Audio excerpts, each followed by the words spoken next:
Hello, everyone. This is Cindy Hadicke with March updates on dyslexia and reading initiatives in our state.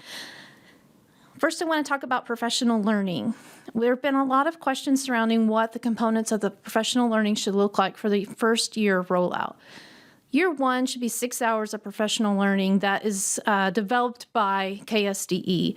We are working on training our professionals in the field, and this will be done and delivered to schools and districts so that they can have the appropriate training that will meet this requirement. Year one, professional development can be broken into as many sessions as you need.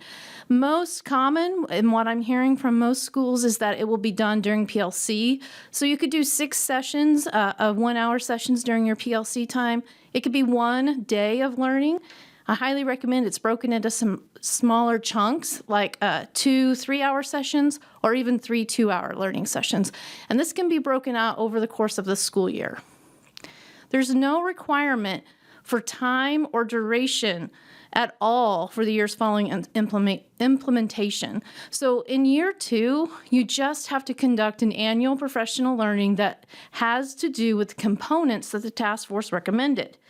And the task force recommended that you cover the components of definitions of dyslexia, characteristics of dyslexia, the outcomes of if students are not taught explicitly to be competent readers, social-emotional difficulties surrounding dyslexia, information regarding writing systems, characteristics of dyslexia, progress monitoring for dyslexia, and assessments for screening.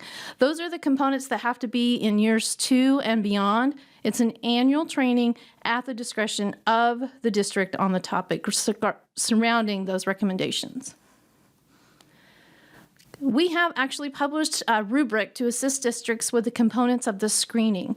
To locate this rubric, you need to go to www.ksde.org,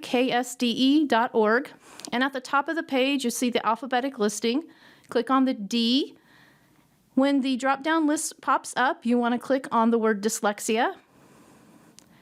And then on the dyslexia screen, you will see the word screening rubric.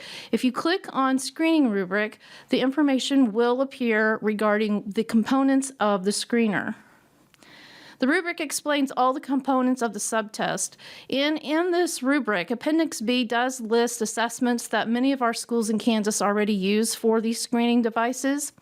I just want to make everyone understand that this list is not an endorsement, nor is it an approved list by our agency. We are not going to vet assessments to add to this appendix. However, these assessments already cover the components required for the screening and are used by many of our schools in the state. For students in grades 4 through 12, comprehension scores from a nationally normed reading comprehension assessment are what you need to look at. Assessments such as MAP, ACT, Work Keys, those tests are all nationally normed, and they provide a reading comprehension level. So you may use those for students in grades 4-12.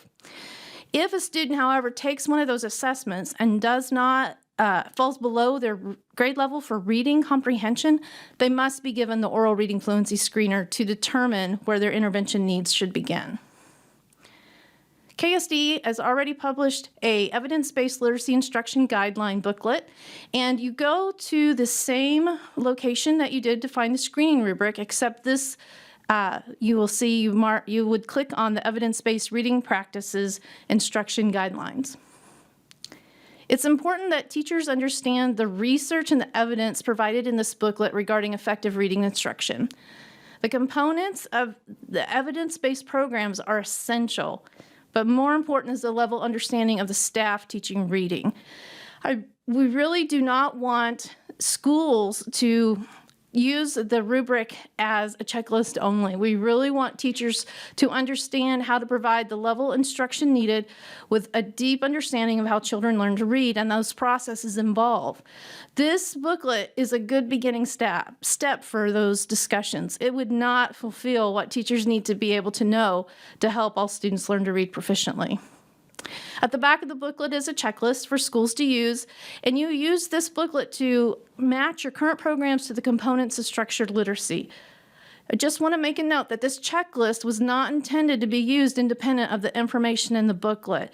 You can use the checklist to determine whether evidence-based is needed for supplemental programs in core instruction and to see if your core instruction meets the, if your core instruction resources meet the needs of structured literacy. Training. KSDE is hosting a trainer of trainer for the rollout year of professional learning. On March 27th, our staff is training all Kansas Education Service Centers. We are going to leave that training with all of the service centers being able to provide the training to school districts. April 6th and April 27th, we're hosting a trainer of trainer for schools who do not use those education service centers. The April 6th training is already full. We capped that training at 90 and it's full.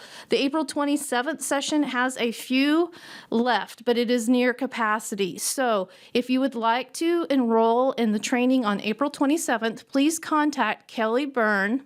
Her email is kbyrne@ksde.org, or you may call her at the number on your screen. Depending on need, additional dates could be added over the summer or in the fall. As always, if you have any questions or need any information clarified, please reach out to me at the information on your screen. Thank you.